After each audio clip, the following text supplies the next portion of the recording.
علیکم ورحمۃ اللہ وبرکاتہ. بسم اللہ الرحمن الرحیم. الحمد للہ رب العالمین والصلاة والسلام على سید الانبیاء والمرسلین وعلى آلہ واصحابہ اجمعین ومن تبعهم بإحسان إلى يوم الدين. أما بعد، فقد قال الله تعالى في القرآن المجيد: أعوذ بالله من الشيطان الرجيم. بسم الله الرحمن الرحيم. فانكحوا ما طاب لكم من النساء مثنى وثلاث ورباع وإن خفتم ألا تعدلوا فواحدة أو ما ملكت أيمانكم ذلك أدنى ألا تعولوا. تمام قسم کی تعریفیں اللہ سبحانہ و تعالیٰ کے لیے طیبہ ہیں. درود ہو اللہ کے آخری نبی محمد رسول اللہ صلی اللہ علیہ وسلم پر. اللهم صل على محمد وعلى آل محمد كما صليت على إبراهيم وعلى آل إبراهيم إنك حميد مجيد. اللهم بارك على محمد وعلى آل محمد كما باركت على إبراهيم وعلى آل إبراهيم إنك حميد مجيد. سب سے پہلی جو آیت میں نے آپ کے سامنے رکھی ہے، اس آیت کو نکاح کی مشروعیت کے لیے پیش کیا جاتا ہے. شریعت میں یہ نکاح ہے، موجود ہے، اس چیز کے لیے اس آیت کو رکھا جاتا ہے. اللہ سبحانہ و تعالی نے اس آیت میں نکاح کا حکم دیا ہے اور کہا: فَانْكِحُوا مَا طَابَ لَكُم مِّنَ النِّسَاءِ مَثْنَىٰ وَثُلَاثَ وَرُبَاعَ، کہ تم سب نکاح کرو اس سے جو تمہیں پسند ہو، 2 یا 3 یا 4. وَإِنْ خِفْتُمْ أَلَّا تَعْدِلُوا، اور اگر تمہیں ڈر ہو کہ تم عدل نہیں کر پاؤ گے، فَوَاحِدَةً أَوْ مَا مَلَكَتْ أَيْمَانُكُمْ، تو ایک سے یا جو تمہارے دائیں ہاتھ کے مالک ہیں، یعنی جو تمہاری باندھی وغیرہ ہیں. اللہ سبحانہ و تعالی نے اس آیت میں نکاح کے بارے میں بتایا ہے، اور جتنے ہمارے چھوٹے چھوٹے بھائی آئے اور بڑے بڑے بھائی بھی تھے، اور مزید ہمارے جو عبد الباسط صاحب ہیں، آپ نے نکاح کے بارے میں ساری چیزیں واضح کر دیں. ہم اور آپ کے سامنے یہ ساری چیزیں واضح ہوتی ہیں، اس کے باوجود ہمارے اندر بدلاؤ اور تبدیلی نہیں آتی. اور مزے کی بات یہ ہے کہ سب سے زیادہ جو لوگ نکاح کو مشکل کرتے ہیں وہ سب سے زیادہ نصیحت سنے ہوئے ہوتے ہیں. یہ ایک المیہ ہے، درد کی بات ہے. لوگ کہتے ہیں کہ نکاح کو آسان کیا جائے، نکاح کو بالکل آسان ہونا چاہیے نکاح، اور اس کے باوجود انہی کے گھروں میں سب سے زیادہ مشکل نکاح ہوتے ہیں.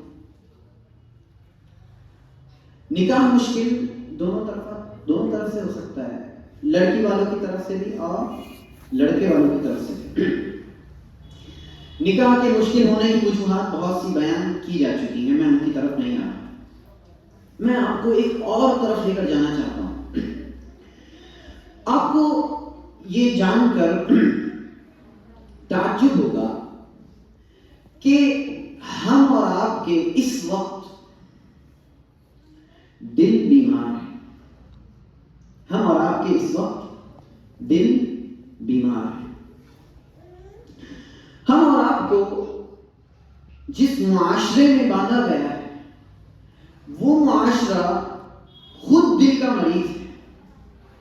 اور علماء لکھتے ہیں کہ دل کی بیماری 2 طرح کی ہوتی ہے. کتنی طرح کی؟ 2 طرح کی دل کی بیماری ہوتی ہے. ایک بیماری شہوت کی بیماری ہے اور دوسری بیماری شبہ کی بیماری. میں ان دونوں کی وضاحت ابھی کرتا ہوں. انسان کا دل 2 طرح سے بیمار ہوتا ہے. ایک مرض الشبہات ہیں اور ایک مرض الشہوات ہیں. انسان اس وقت اس کے پاس جو ڈیوائس موجود ہے اس کے آس پاس جو لوگ موجود ہیں، ان ساری چیزوں کے ذریعے سے وہ شہوت کا ایک بہت بڑا مریض بن چکا ہے، اور انسان کو اس وقت اچھی بات اچھی نہیں لگ رہی ہے، شہوت کا مریض ہے، بات سمجھ میں نہیں آ رہی ہے، بات سمجھ میں آنے کے بعد دل میں نہیں اتر رہی ہے، کیونکہ دل سخت ہو چکا ہے، دل پر زنگ لگ چکا ہے۔ اور میں آپ کو بات بتاؤں، گناہ دو طرح کے ہیں، آپ کو معلوم ہوگا، گناہ صغیرہ اور گناہ کبیرہ۔ کبیرہ گناہ انسان کرے تو اس کے اوپر حد نافذ کی جاتی ہے، اگر شریعت لاگو ہو تو۔ ایک نے زنا کیا تو اسے 100 کوڑے لگے، شادی شدہ نے زنا کیا تو اسے رجم کر دیا جائے، پتھروں سے مار مار کر ختم کر دیا جائے۔ یہ شریعت میں، شریعت تو یہاں نافذ نہیں۔ گناہ کبیرہ انسان ایک بار کر کے ریگریٹ کرتا ہے، کیونکہ اس کی پٹائی ہو جاتی ہے اچھے سے، لیکن اس وقت انسان گناہ کبیرہ پر نہیں لگا ہے، انسان گناہ صغیرہ پر لگا ہے، اور صغیرہ پر لگنے کے بعد اس کے یہاں صغیرہ پر اصرار موجود ہے۔ چھوٹے گناہ وہ کر رہا ہے، لیکن ان چھوٹے گناہوں سے اتنی سی توبہ نہیں ہے۔ علماء کہتے ہیں اگر ایک انسان ایک بار بڑا گناہ کرے، یہ کم نقصان دہ ہے بمقابل اس کے کہ ایک انسان چھوٹے گناہوں پر اصرار کرے، چھوٹے گناہوں پر لگا رہے۔ اس سے کیا ہوگا، جب انسان گناہ کرتا ہے تو اس کے دل پر ایک کالا دھبا لگ جاتا ہے۔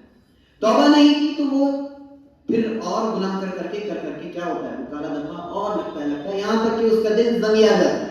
آپ نے دیکھا ہوگا جو چیز زنگ آ جاتی ہے وہ چیز صحیح سے ورک نہیں کرتی۔ اللہ نے کہا کلا بل ران علی قلوبہم ما کانوا یکسبون، بات تو یہ ہے کہ ان کے دلوں پر زنگ لگ چکا ہے اس وجہ سے جو وہ لوگ کرتے تھے۔ اور پھر اللہ سبحانہ و تعالیٰ نے سورہ بقرہ کے شروعات میں فرمایا ختم اللہ علی قلوبہم، اور ایک وقت ایسا آتا ہے کہ انسان کے دل پر مہر لگ جاتی ہے۔ آپ کو بتاؤں، انسان سب سے پہلے انسان کو شیطان مرض الشہوات میں لے کر آتا ہے، خواہشات کے مرض میں لے کر آتا ہے، اور خواہشات کا اتنا بیمار بنا دیتا ہے کہ وہ انسان شبہات کے مرض میں مبتلا ہو جاتا ہے۔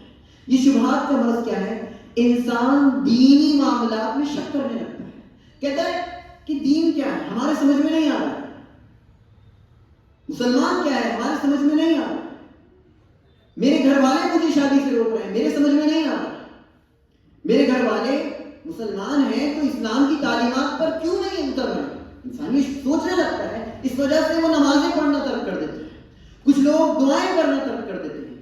وہ مرض الشبہات تک کیسے پہنچا، وہ مرض الشہوات سے پہنچا ہے، وہ خواہشات کے مرض سے پہنچا ہے۔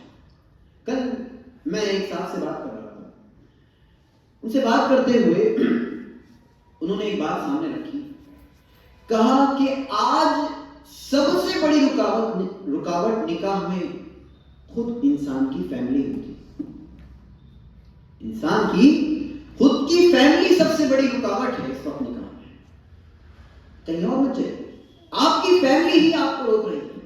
یا تو فیملی تھوڑی فقریہ ہے،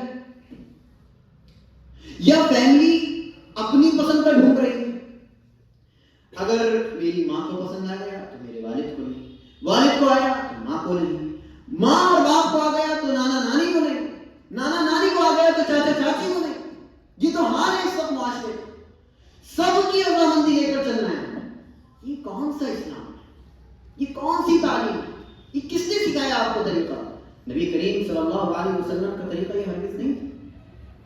انسان کو اگر نکاح کرنا ہو، انسان نے خاتون کو دیکھا، پسند آ گئی ٹھیک ہے، نہیں پسند آئی تو کہیں اور دیکھیں، بس یہ نکاح کا طریقہ۔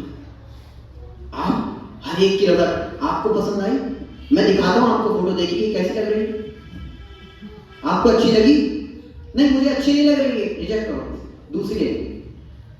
یہ کون سا اسلام ہم نے پیش کر رہا، یہی اسلام۔ اور میں آپ کو بتاؤں، یہ خرابی مردوں میں نہیں پائی جاتی، یہ خرابی خواتین میں پائی جاتی۔ خواتین جھک کر چپکے سے وہ ساری کوششیں کرتی ہیں کہ رشتے کو خراب کیا جائے، وہ ساری کوششیں کرتی ہیں کہ رشتے کو کیسے، کیونکہ خواتین کو پسند نہیں آیا، اگر ماں کو پسند آیا، نانی کو پسند نہیں آیا، چاچی کو پسند نہیں آیا، تو اب وہ کوششیں کرتی ہیں کہ کیسے ہم بدزن کریں۔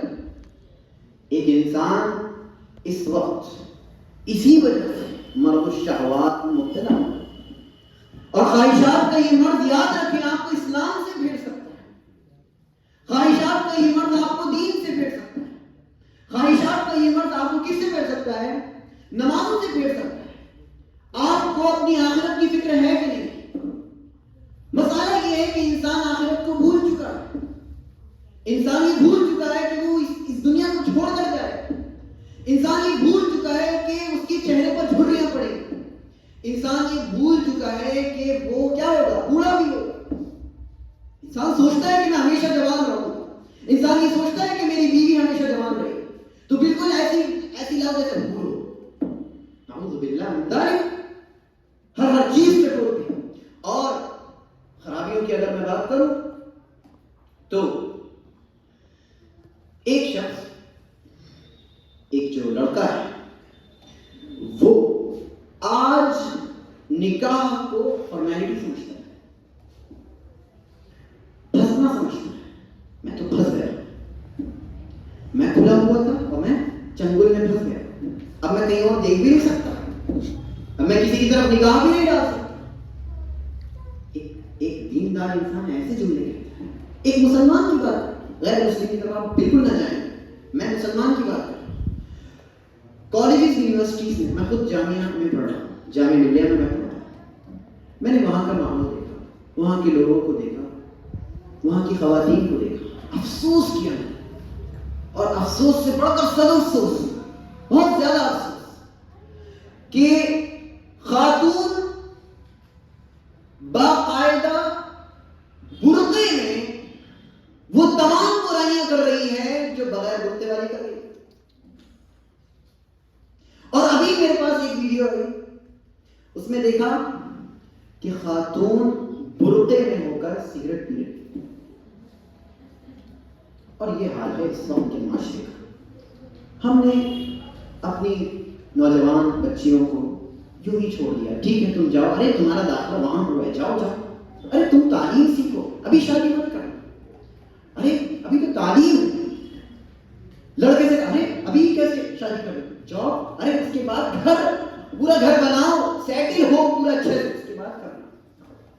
اور افسوس ہوتا ہے اس کے بعد نہ تو وہ کسی کام کا رہتا ہے، نہ وہ کسی کام کی رہتی ہے، ان کی عمریں یوں ہی فنا ہو جاتی۔ یہ معاشرے کا عالم ہے، اور یہ ساری چیزیں آپ معاشرے میں دیکھ رہے ہیں، تو غور کرنے کا معاملہ یہ ہے کہ ہم اور آپ اپنے دین کو غنیمت سمجھیں، اپنے اسلام کو غنیمت سمجھیں۔ ہمارے پاس ہم اور آپ سب مسلمان ہیں، جو یہاں تشریف فرما ہے سب مسلمان ہیں، اور ہم اور آپ کو اپنے دین پر غور کرنے کی ضرورت ہے۔ ہمارے پاس اسلام جیسی دولت موجود ہے، لیکن ہم اور آپ نہ بچے کی مینٹیلٹی سمجھ رہے ہیں، نہ بچی کی مینٹیلٹی سمجھ رہے ہیں، وہ کس چیز کا محتاج ہے، ہمیں اس چیز کی طرف غور کرنے کی ضرورت ہے۔ اور آپ کو بتاؤں، اس وقت جو ہماری نسل ہے، جو اس وقت کے نوجوان ہیں، ان سے پہلے کی جو نسل تھی، ان کے پاس وہ ڈیوائسز نہیں تھے جن کی وجہ سے وہ اس طرف جا سکتے تھے، لیکن آج اس نوجوان نسل کے پاس وہ ڈیوائسز موجود ہیں، وہ خرابیاں موجود ہیں جن کے ذریعے سے وہ غلط راہ کی طرف جا سکتے ہیں، آسانی کے ساتھ پہنچ سکتے ہیں۔ اس لیے آپ کو چاہیے، ماں باپ کو چاہیے کہ وہ ذمہ دار بنیں اور یہ کوشش کریں کہ بچے کی مینٹیلٹی پہ دھیان دیں، بچہ مینٹلی اسٹریس میں تو نہیں، اس چیز پر غور کریں، سب ماں باپ کی ذمہ داری ہے۔ ماں باپ کو ہر چیز یہ سوچنے کی ضرورت نہیں ہے کہ یہ معاملہ، یہ معاشرہ وہی معاشرہ ہے جو ان کے زمانے میں موجود تھا، یہ وہ معاشرہ ہرگز نہیں۔ آپ کے زمانے میں وہ برائیاں موجود نہیں تھی جو آج کے زمانے میں موجود ہیں، اور اس سے کئی گنا زیادہ آنے والی ہیں، اور آنے والی نسلوں کو ہمیں بچانا ہے، اور یہ کوشش کر کے بچانا ہے کہ ہم اپنے بچوں کی مینٹیلٹی پر غور کریں۔ بچہ انہی مینٹیلٹیز کی وجہ سے، کل ہی ایک بھائی نے مجھے بتایا کہ ایک لڑکی کو دورے پڑ رہے ہیں، ایک لڑکی کو دورے پڑ رہے ہیں، اور دورے پڑنے کی کیا وجہ ہے؟ اس لڑکی کی شادی نہیں کر رہے، اس لڑکی کی شادی نہیں کر رہے۔ ایسی جگہ شادی کرنا چاہتی ہے جہاں پر سب کچھ سیٹ ہے، سب کچھ، لیکن کیا ہے، ماں باپ اپنے طے میں، ماں باپ کو تھوڑا تکبر ہے، ماں باپ وہاں سے ہٹا، یہ کیا ہو گیا ہے؟ ماں باپ فیملیز کو کیا ہو چکا ہے، لوگوں کو کیا ہو گیا؟ آپ کو بتاؤں، امام شافعی رحمہ اللہ ہیں، یا غالباً کوئی امام ہیں، انہوں نے کہا تھا رضا الناس غایۃ لا تدرک، لوگوں کو خوش کرنا یہ ایک ایسا مقصد ہے جس تک آپ نہیں پہنچ سکتے. سب لوگ آپ سے خوش ہو جائیں، سب کو آپ کا رشتہ پسند آ جائے، ایسا ممکن؟ پسند کس کو آنا چاہیے؟ قرآن کریم کی وہ آیت فَانكِحُوا مَا طَابَ لَكُمْ، نکاح کرو اس سے جو تمہیں پسند ہے. فَانكِحُوا مَا طَابَ لَكُمْ، نکاح کرو اس سے جو تمہیں پسند ہے. ایک سے پوچھا کیا تم نے نکاح کہا کیا دیکھا؟ نہیں دیکھا. تم جا کر دیکھو اسے دیکھو، پہچان لو. آج انہی کیسز میں سے ایک کیس یہ بھی رہا کہ ہمیں برابری کرنی ہے، کمپیٹ کرنا ہے، مقابلہ ہے. ہمارے چچا کی یہاں جہیز گیا ہے، اتنا جہیز ہے، ہمارے یہاں ڈبل جائے، ہمارے یہاں ڈبل جائے. پھپھی کے لڑکے کو اتنا گیا ہے، ہمارے یہاں اس سے زیادہ. ان کا لڑکا ایسا اتنا کماتا ہے تو ہم ایسے لڑکے کو چن کر لائیں گے جو اس سے زیادہ کما کر لائے گا ہماری بیٹی. یہ ساری چیزیں چل رہی ہیں اور مسلم معاشرے کا یہ حال ہے، مسلم معاشرے کا یہ حال ہے. تو یہ المیاں موجود ہیں. اور قرآن کریم کی کتنی آیات میں آپ کے سامنے بیان کروں تو ہر ایک نوجوان کی یہ ذمہ داری کہ وہ کیا کرے، اپنے آپ کو پاک دامن کرنے کی کوشش کرے. ایک انسان یہ کوشش کرے کہ وہ اپنے آپ کو پاک و صاف رکھے، اپنے دل کو پاک و صاف رکھے ان گندگیوں سے، ان برائیوں سے جو اس وقت موجود ہیں، جو اس وقت معاشرے میں پنپ رہی ہیں. یہ برائیاں اس وقت ہیں کیونکہ آپ غلط طریقے سے ان چیزوں کو پورا کر رہے ہیں. خواہشات غلط نہیں، خواہشات کو پورا کرنے کا طریقہ غلط ہے. اس طریقے کو صحیح کرنے کی ضرورت ہے اور کوئی بھی مسئلہ نہیں. انسان نکاح کر لے، بات ختم ہو جائے. انسان غلط طریقے سے کوششیں کر رہا ہے لیکن نکاح کی کوششیں نہیں کر رہا. یہ اس کے دل کے بیمار ہونے کی علامت ہے. وہ چاہ رہا ہے کہ ادھر سے بھی ہاتھ آ جائے اور ادھر بھی ہاتھ چلا جائے، کہیں سے میں پھنس نہ جاؤں. یہ درہ ہے، المیہ ہے. اس وقت نوجوان نسلوں کو اس پیغام کو پہنچانے کی ضرورت ہے کہ انسان اپنے آپ کو پاک دامن کرے، پاک صاف کرے اور اپنی حیا کو باقی رکھے. اللہ کے نبی صلی اللہ علیہ وسلم نے فرمایا ہے کہ 3 ایسے شخص ہیں جن کی اللہ مدد ضرور کرے گا. ان میں سے ایک شخص کون ہے؟